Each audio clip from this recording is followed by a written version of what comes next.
আমাদের ছাত্রদলের পক্ষ থেকে প্রথম গ্রেফতার তো আমি হয়েছিলাম। 7-8 জন পুলিশ বেদরভাবে মারধর করেছিল, যার ফলে আমি উঠে দাঁড়াতে পারছিলাম না। আমার কাছে মনে হয়েছিল এই আন্দোলনের সাধারণ শিক্ষার্থীর উপর পুলিশের যে কূপ ছিল, এই কূপটা আমার উপরেই ছাড়া হয়েছে। ঢাকা মেডিকেল কলেজের পুরো ইমার্জেন্সি রুমটা একটা রক্তবন্যায় পরিণত হয়েছিল। কারাগারে যে ঝাড়ু দেয় তিনি দৌড়ে এসে আমাকে বলছিলেন যে ভাই, শেখ হাসিনা পালাইছে। জুলাই তালিকায় যে আমি রাষ্ট্রীয় সুবিধা নিব, এটা আমার কাছে কখনো মনে হয়নি। বড় বড় নেতা দাবি করছেন, নেতা বনে গেছেন, তাদেরকে কোনোদিন দেখিও নাই। তারা তাহলে জিনের মতো আমাদের সাথে ছিল।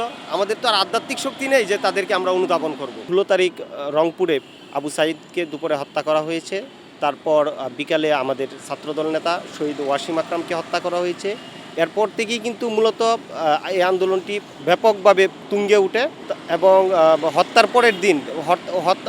পরের দিন কিন্তু বৈষম্য বিরোধী আন্দোলনের প্ল্যাটফর্মের থেকে সর্বাত্মক শাটডাউন কর্মসূচি ঘোষণা করা হয়েছিল।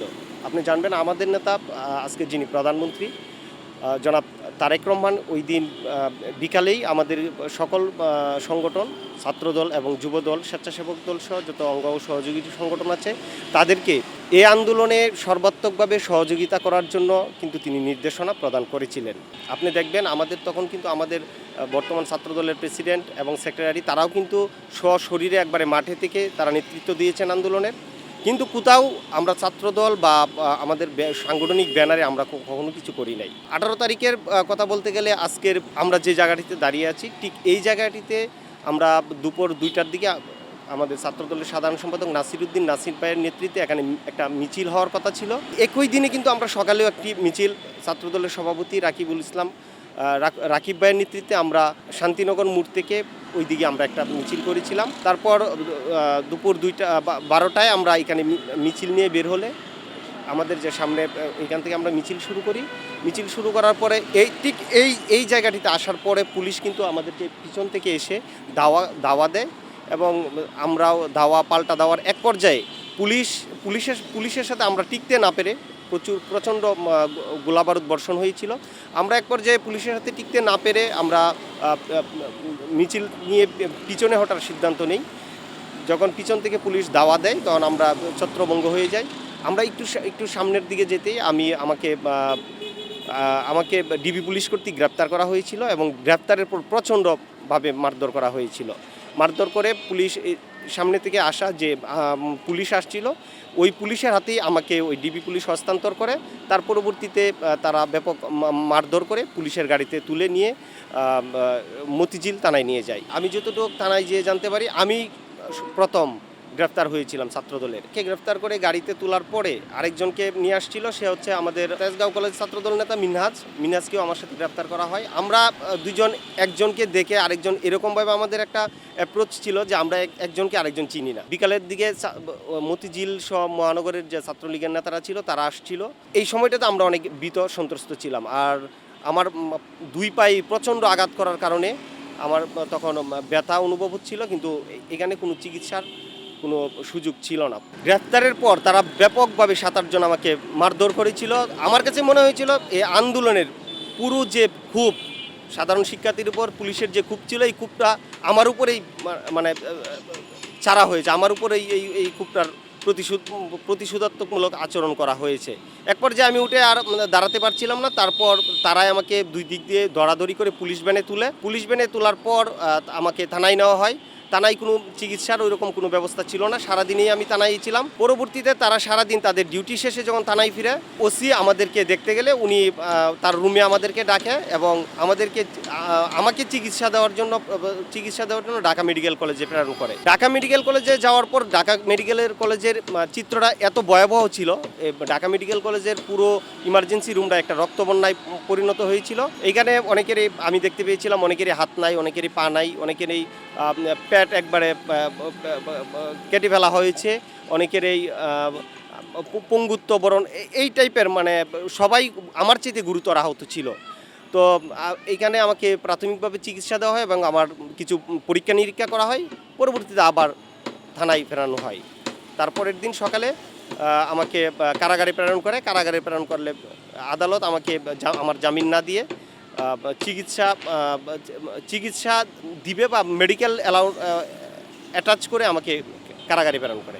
কারাগারে নেওয়ার জন্য যখন আমাকে প্রিজন ভ্যানে তোলা হয় তখন আমি এখানে আমাদের ছাত্রদলের সাবেক সভাপতি এবং আমাদের মহানগর দক্ষিণ স্বেচ্ছাসেবক দলের সাবেক সাধারণ সম্পাদক নজরুল ভাই সহ আমি এখানে পরিচিত অনেককেই পাই। তার পরবর্তীতে আমাদেরকে কারাগারে নেওয়া হয়। কারাগারের যে প্রথম যখন এন্ট্রি রুম থাকে এই রুমের মধ্যে আমাদেরকে আলাদা করা হয়, অন্যান্য বন্দীদের চাইতে আমাদেরকে আলাদা করা হয়। আলাদা করার পরে আমাদেরকে বলা হয় যে যারা বিএনপি বা অঙ্গ সহযোগী সংগঠনের নেতাকর্মী তাদেরকে আমরা আলাদা বিল্ডিংয়ে রাখবো। সম্ভবত আমরা ওই দিন 17 জন ছিলাম, 17 জনকে আমাদেরকে 17টা রুমে আমাদেরকে রাখা হয়েছিল প্রথম রাত, এবং এটা ওয়ান কাইন্ড অফ আইসোলেটেড করা হয়েছিল আমাদেরকে। তার পরবর্তীতে আস্তে আস্তে যখন আন্দোলন বেগবান হয়, আমরা তো ভিতরে তাকাই, তো আমরা আর কোনো কিছু বাইরের কোনো কিছু বলার বা খবর পাওয়ার কোনো স্কোপ ছিল না। আগস্টের 4 তারিখে আমরা খবর পেয়েছিলাম যে শেখ হাসিনা পালানোর পথ খুঁজছে। তো আমাদের কাছে স্বাভাবিকভাবে এটাও কিন্তু খুব একটা বিশ্বাসযোগ্য হচ্ছিল না, যেহেতু সেনাপ্রধান থেকে সব রাষ্ট্রপতি সবাই তার নিজের রিক্রুট এবং নিজের অফিসার ছিল। 5ই আগস্ট সকালে যখন কারারক্ষীদের ডিউটি চেঞ্জ হয় 10টা 11টার দিকে, তাদের সাধারণত ডিউটি চেঞ্জ হয়, তখন আমরা জানতে পারি দুপুরের দিকে সেনাপ্রধান জাতির উদ্দেশ্যে ভাষণ দিবেন। আমরা এইখান থেকেই একটা মেসেজ পেয়েছিলাম হয়তো আজকে কিছু একটা হতে যাচ্ছে। পরবর্তীতে দুপুর 2টার দিকে আমরা যখন দুপুরের খাবার খাচ্ছিলাম, এই সময়ে কারাগারে যে ঝাড়ু দেয় একজন বন্দী, তিনি দৌড়ে এসে আমাকে বলছিলেন যে ভাই শেখ হাসিনা পালাইছে। তো শেখ হাসিনা পালাইছে আমরা প্রথম তো আর বিশ্বাস হওয়ার মতো কিছু না। তো জিজ্ঞাসা করলাম যে কই শুনেছো বা কই পাইছো যে শেখ হাসিনা পালাইছে। পরে ও বলতেছিল যে আমার ওয়ার্ডে যে রুম, আমার রুমের মধ্যে বিটিভি আছে, ওই বিটিভির স্ক্লোরের মধ্যে আমি দেখে এসেছি স্বৈরাচার শেখ হাসিনার দেশ ছেড়ে পালাচ্ছে। এই ধরনের কোনো নিউজ হয়তো বা সে দেখে আমাদেরকে জানায়। তারপরেই একে একে আমাদের যে সহযোদ্ধারা বিভিন্ন রুমে ছিল তারাও বিভিন্ন মাধ্যমে জানতে পারে যে শেখ হাসিনা দেশ ছেড়ে পালিয়েছে। আমাদেরকে জেলখানা থেকে সবাইকে একত্রিত করা হয়। আমাদের রুমগুলো কিন্তু 24 ঘন্টায় লক আপ থাকতো, আমাদের রুমগুলো খুলে দেওয়া হয় এবং আমরা সবাই একত্রে একসাথে হয়ে মাঠে যাই। তখন রিজভী ভাই সব সিনিয়র নেতৃবৃন্দ কারাগারে ছিলেন। আমরা সিনিয়র নেতৃবৃন্দের সাথে সবাই সংক্ষিপ্ত একটি সমাবেশের মতোই হয়েছিল। তার পরবর্তীতে বলা হয়েছে যে আপনারা সবাই শান্ত শৃঙ্খলা থাকবেন। কারাগারেও যে মানুষ আনন্দ উল্লাস করতে পারে, এটা এর আগেও আমি 2বার কারাগারে ছিলাম, আমি এটা কখনো কারো কাছ থেকে শুনিও নাই, নিজে তো দেখিই নাই। তো সন্ধ্যার পর থেকেই আমরা যারা জুলাইয়ের আন্দোলনে গ্রেপ্তার হয়েছিলাম সর্বস্তরের মানুষজনের মধ্যে একটি আনন্দ উল্লাস ছিল। তারা তাদের তালাবাটি সারা রাত ওই তালাবাটি বাজিয়ে উল্লাস করেছে, গান করেছে। তার পরবর্তীতে আমরা পরের দিন সকাল থেকে আমাদেরকে প্রথমে জাতীয় নেতৃবৃন্দ এবং পর্যায়ক্রমে আমাদেরকে কারাগার থেকে মুক্ত করা হয়। কারাগার থেকে বের হওয়ার পরে আমি আমার বাসায় আসি এবং পরের দিন আমি যেহেতু অসুস্থ ছিলাম, আমি পুনরায় আবার আমার ট্রিটমেন্ট শুরু করি। 2-3 দিন পর আমি কিছুটা সুস্থ হওয়ার পরে আমি আমার ফোন আনতে আমি মতিঝিল থানায় গিয়েছিলাম। তো আমি ভাবলাম যে ঠিক আছে, মোবাইল যেহেতু আনতে যাব, আমরা একটা ফুলের তোড়া নিয়ে যাই যাতে পুলিশ আমাদের উপর ভরসা করতে পারে। তো আমরা 7-8 জন নেতাকর্মী সহ মতিঝিল থানায় যাই। তো ফুল নিয়ে সবার সাথে শুভেচ্ছা বিনিময় করে তারপর ওসি যখন বুঝতে পেরেছে যে আমরা আসলে এখানে কোনো বিশৃঙ্খলার জন্য আসি নাই বা করব না, তখন কিন্তু তিনি আমাদের সাথে দেখা করেছেন, তার রুমে আমাদের সাথে সৌজন্যমূলক সাক্ষাৎ করেছেন। জুলাই আন্দোলনে আমরা যে আন্দোলনটা করেছি এটা আমাদের একটা আদর্শিক আন্দোলন ছিল। আমরা কিন্তু জুলাইয়ের পরেও আমাদের আদর্শিক রাজনীতি করে আসছি।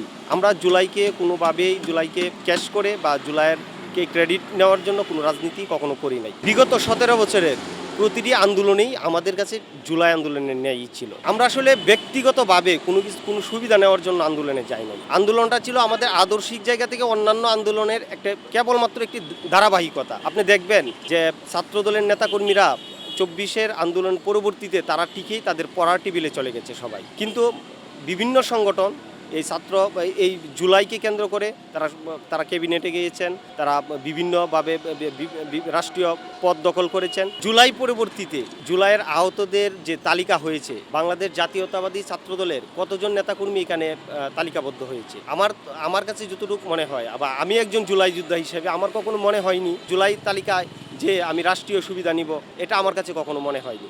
আমাদের আন্দোলনটা আমাদের কোনো সুবিধার নেওয়ার জন্য আন্দোলনটা ছিল না। জুলাই যোদ্ধা হিসেবে আমার প্রাপ্তির জায়গা হচ্ছে 24 জুলাইয়ের আগে আমরা ঠিকমতো পড়াশোনা করতে পারি নাই।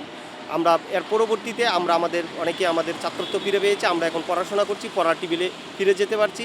আমি ব্যক্তিগতভাবে নিজেও প্রায় 10 বছর পরে কিছুদিন আগে আমি আমার LLM শেষ করেছি। জুলাই গণ অভ্যুত্থানের পরবর্তীতে যে প্রতি বিপ্লবের একটা প্রতিটি ক্যাম্পাস কেন্দ্রিক একটা প্রতি বিপ্লবের যে একটা রেষারেষি আমাদেরকে ফেস করতে হয়েছে। আমরা কিন্তু খুব সহজেই আমাদের ক্যাম্পাসগুলোতে বা আমাদের হলগুলোতে আমাদের শিক্ষার্থীরা ফেরত যেতে পারেনি। এইখানে একটি ছাত্র রাজনৈতিক সংগঠনের বিভিন্ন এ টিম, বি টিম, গুপ্ত টিম, তারপর হচ্ছে আপনার সাধারণ শিক্ষার্থীর ব্যানার বিভিন্ন নামে তারা যখন ছড়িয়ে ছিটিয়ে পড়ে শুধুমাত্র ছাত্রদলকে কাউন্টার দেওয়ার জন্য তারা বিভিন্নভাবে ক্যাম্পাসে শিক্ষাঙ্গনে রাজনীতি মুক্তকরণ সহ বিভিন্ন দাবি দাওয়া নিয়ে তারা কিন্তু বিভিন্ন ব্যানারে তারা একই সংগঠনের সদস্যই বিভিন্ন ব্যানারে তারা ছড়িয়ে ছিটিয়ে পড়েছিল। আপনি দেখবেন পরবর্তীতে তারা কিন্তু বিভিন্ন ক্যাম্পাসে যখন আমাদের ছাত্রদলকে এই বিষয়গুলো খুব সূক্ষ্মভাবে ফেস করতে হয়েছে। ছাত্রদলের রাজনীতি করতে যে জীবনে বহুতবার আহত হয়েছে, হামলার শিকার হয়েছি এবং 2019 সালেও আমি